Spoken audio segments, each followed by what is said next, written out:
along the way. And today's story is number 47.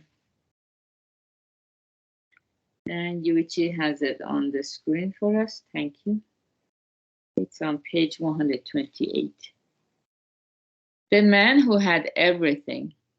What is happiness? American Wallace H. Carothers, 1896 to 1937, invented nylon, a revolutionary new textile that was soon used to produce stockings of dramatic resiliency. His employers at DuPont rewarded their brilliant chemist with exceptional treatment for as long as he lived, wherever he traveled, and whatever five-star restaurant he chose to eat in. The company agreed to shoulder the cost. Undoubtedly, they were happy to do this if it kept their star employee from being wooed away by other firms. If he became disgruntled and leaked the secret of nylon manufacture to a competitor, they would suffer a devastating loss. The cost of a lifetime of travel and fine dining must have seemed a small price to pay. Despite this promise of a life of ease, Carothers killed himself at the young age of 41. In a tropical country, an American scolded a native who spent all his time napping under a palm tree. "Stop being so lazy," he lectured him sternly.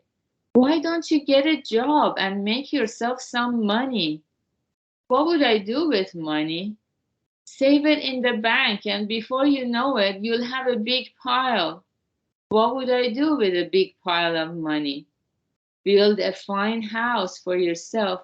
Then if you made more money, you could have a villa." "What would I do with a villa?" "You could go out in the garden and nap under a palm tree." "I already am napping under a palm tree." What is human happiness? The American in the story above expounds the view promoted by humanity in general. Carothers' story clearly demonstrates the futility of this philosophy. Okay, very interesting story about what is happiness. Yeah, people fail to realize that they work so hard. They are looking for happiness sometime ahead of themselves. They've already made up their mind. I cannot be happy now. My life is miserable now. So if only I can change this, I'll be happy. If only I do this, I'll be happy. So it's like the monkey mind's mechanism of kind of finding some relief that even if I'm not happy now, sometime in the future I will be happy if I change this or that. So yeah, so chasing after the money, saving it, trying to buy real estate so that we can enjoy relaxing in that backyard. I see a lot of people, they might not be a house owner, but they can go to the park. They can enjoy a barbecue. They can throw a birthday party. They can do all those good things already, whether they own a house or not. So it's all up to the person's determination and willingness, how far they're willing to go to endure the hardships. Of course, going on a picnic to a park and packing a lot of stuff, taking it there, it's a little bit, labor intensive, but it's doable. And actually, it might even bring family members together because everyone has to do something. Someone has to go to the park early enough to reserve a spot. Someone has to, take care of the barbecue, charcoals. Everyone is going to bring something. It might even be bringing people together, whereas a house owner is kind of expected to be the main person in charge of preparing everything. So we never know what is good, what is bad. It's up to our mindset. What is happiness? Um, Was it yesterday? Yeah, phrase a day. The unhappiest person in this world is one who has no sense of gratitude.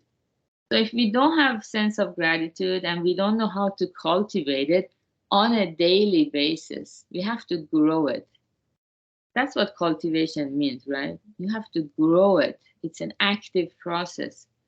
So if we don't work on cultivating gratitude every day, so we're not going to find that inner happiness.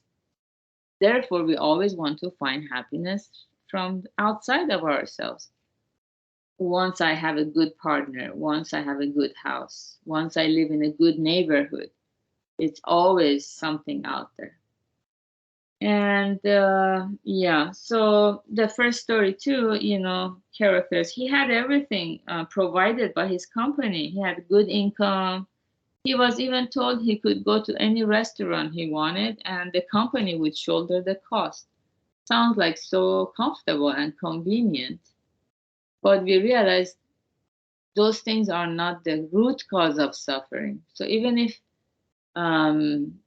these things are eliminated, like financial worries. Many people when they go to restaurants, they look at the menu. We have to struggle. Oh, should I order this or I order that? I'm gonna have to spend a lot of money on this item. Maybe I'll go with the cheaper one. So we think if I had a lot of money or if my company paid for all the, fine dining in restaurants, I would be happy, we think, because we struggle when we have to order something on the menu. But even if those expenses are taken care of, there is something deeper inside that most people neglect to look at and tend to. And that's what we learn by listening to Buddhism, the root cause of our unhappiness. Once that root cause is eliminated, we can really savor happiness, peace of mind, and fulfillment of the heart here and now, and give thanks to everyone and everything that's supporting us, preserving our life. So good job, everyone, for being here. This recitation meditation is definitely one very good way to cultivate gratitude. So today is Friday. We're going to have Purpose and Meaning Lab at 3 p.m. Pacific time, and have a beautiful Friday. Bye. Thank you, Bida. Thank you, Gary.